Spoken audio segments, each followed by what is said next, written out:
Well, hey everybody, welcome to Living Power, your online Bible study where we are walking through the Bible in a year. This is April 10th, and we are in the book of 1 Samuel. We just started yesterday, and we'll be in the book of 1 Samuel for about a month.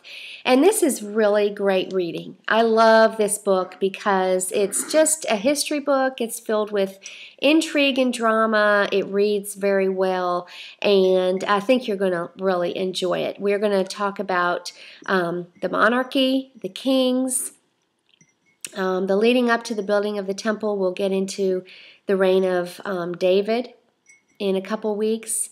And we actually start talking about David as a young boy this week. So it's just very, very interesting. It's fascinating. Today's lesson is entitled The Request for a King. And today we're going to talk about Israel wanting a king to lord over them. And tomorrow, I'm really going to get into some background and some reasoning for that. But today, we have a story to tell, and it's a very interesting story. So what I want to do is go back to yesterday's reading just a little bit, and that'll bridge the gap to today. And I want us to watch the ark. We need to keep our eye on the ark. And so it makes a move today, the ark does. And if you've never read this story about the ark defeating one of the Philistine god, the god Dagon, today is a great read for you. So let's go back to yesterday for just a minute, and I'll recap what you read. Remember at the end yesterday, the Philistines are at war with the Israelites. So the Israelites say, let's go get the ark. Let's take it from Shiloh, get it out of the temple, and we'll bring it into battle with us. Well, that wasn't a real good idea because just because the ark was there didn't necessarily mean God was with them, and that's how they interpreted it, but that's not really the case.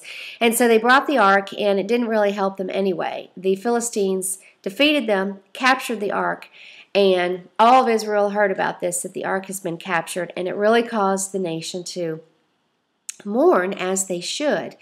So we read at the end yesterday that the ark was captured, and the two sons of Eli, the two wicked sons that we talked about yesterday, were killed. So, very interesting. So, today, the news comes back to Eli, the priest in Shiloh. He is so distraught by it. He ends up dying because he falls and he breaks his neck. And the daughter-in-law, I guess, his daughter-in-law is about to give birth, and she's so upset by it that she gives birth, and she ends up dying in childbirth, so a little bit of a tragedy there. But the Philistines take the ark, and what do they do with it? They take it and they take it to the city called Ashdod, and they place it in their temple where they worship this god called Dagon. And I guess they leave it in there, and then they come back, I don't know, a little while later. And Dagon, okay, there's the ark, and then there's Dagon, and he's fallen down. Boom. He's fallen down. So they're thinking, what's up with this? So they set him back up again, and then they leave, and I don't know how long it is. They come back. And this time, his hands, this little idol's hands and his head's cut off. And they're thinking, what's up with this? Well, the deal with that is, according to Canaanite mythology, if the gods cut off another god's hands and its hands and its head, that meant that they were fighting, and of course you could tell which one was victorious. So the imagery here was clear for them. They could see that the God of the Israelites was greater than their god, Dagon, and that they had fought, and that the Israelites' God had won. So the Philistines took it out of there and took it to the city of Gath, and a plague came. And we think that it may have been a bubonic plague because they actually remember in the story they made the rats as sort of a tribute. So we don't know for sure, but maybe it was because of the rats. Then the Philistines moved it to Ekron.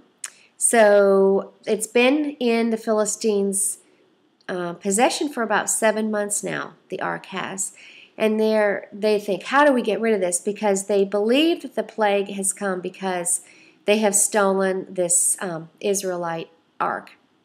And so they think, how do we get rid of it? So they formed a test. This was the test with the cows. Now, the deal with the test with the cows is this. This was their desperate way to get rid of the ark. They cast gold rats and probably little people with tumors on them out of respect for God. And they said, we'll go get two cows who just gave birth and have never pulled a cart before. And normally the cows would not want to leave their young. But if they do, and if they pull this cart and take the ark back into the Israelite territory, we'll know that these plagues were caused by God. And we'll just let the cows take the ark back on this cart and give it back to them. Well, what happened? The cows did just that. They took the ark, and when the Israelites saw the ark being pulled, they were overjoyed. Well, 70 men got so overjoyed they couldn't help themselves, and I guess they looked inside. Now, you remember in the Indiana Jones movie when they looked inside the ark, what happened? They saw this sand, remember? And then the angel of death, I guess, came out and killed them all. Well, if the people from the movie had read their Bible, they would have known that no one was supposed to look inside the ark, because back in Deuteronomy it said if anyone looked at the sacred objects that they would die, and that's exactly what happened. 70 people died because they looked inside the ark. And then it says that the ark was taken to the hillside home of this guy, Abinadab, and it was there for 20 years. Now you may be wondering, why not Shiloh? Why didn't it go back to Shiloh? And I don't know exactly. However, I did find a reference that said some excavations that suggested the city of Shiloh was destroyed in about 1050 BC. So it's possible that the Philistines destroyed it, even though our text today doesn't say that that's exactly what happened. But I'm sure they had a good reason. They didn't take the ark back to Shiloh, and it stayed in this hillside home under the care of this person for 20 long years. Now,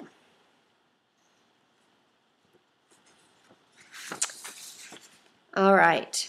This is going to be a short lesson today because I went over yesterday, and you were so gracious yesterday to stick with it. So today I'm going to give you a shorter lesson. But basically I wanted to tell you about the ark. I wanted to prepare you for tomorrow's lesson about Israel requesting a king. And I want us to look at the end here of reading today. And the scripture that I've pulled out is 1 Samuel 8:7. The people tell Samuel that they want a king, and Samuel goes to the Lord and says, well, what do I do?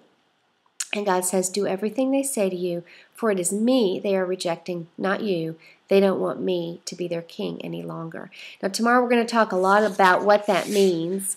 But for now, let's summarize today's reading by saying that Samuel is living 10 miles from Jerusalem in Ramah. He is judging in 3 primary cities, Bethel, Gilgal, and Mizpah. He had planned for his sons to be judges, but they are corrupt also, so that's probably not going to come to pass. Israel has victory over the Philistines during Samuel's lifetime, which is important to know. And God's hand was raised against the Philistines through Samuel's lifetime. So, here's the application how we can interpret these events today. Remember, the daughter-in-law lost her baby when she heard that the ark was captured. Her husband was killed in the battle, and then, remember, Eli fell over dead also. She saw this as bad news, total disaster. But I believe God was using this time to turn this dark era into hope, because hope is coming. And he is going to eventually raise up a king to lead Israel, and it will be a glorious kingdom. A glorious kingdom is coming, and it will be exciting for us to watch how that unfolds. 70 men looked into the ark, Eli's sons treated the holy things and the sacrifices with contempt. Do we treat God's holy things, God's holy sacrament, God's holy practices and rituals with respect? Do we treat God with respect as we should? And 3, the Israelites took the ark into battle thinking it would bring them victory. Do you see God as the God of the whole earth, unable to be manipulated, or is He simply a God with you some of the time? Is He simply a God that can only fight your battles some of the time? Well, as we prepare for tomorrow, Israel here is requesting a king. And this is because they're disappointed with the priesthood of Eli and the sons, and they want a new form of leadership. This is not the only reason, and I'll give you that tomorrow. God says, let them have it. Samuel warns it's probably not a good idea, but the time is ripe for a king. So stay with me tomorrow, and we're going to talk a lot about the monarchy, and it will be a good lesson. So I hope you've enjoyed today's lesson. It's been my pleasure to be with you today. I'll end just a couple minutes early. Blessings to you. I hope you have a great day. See you tomorrow.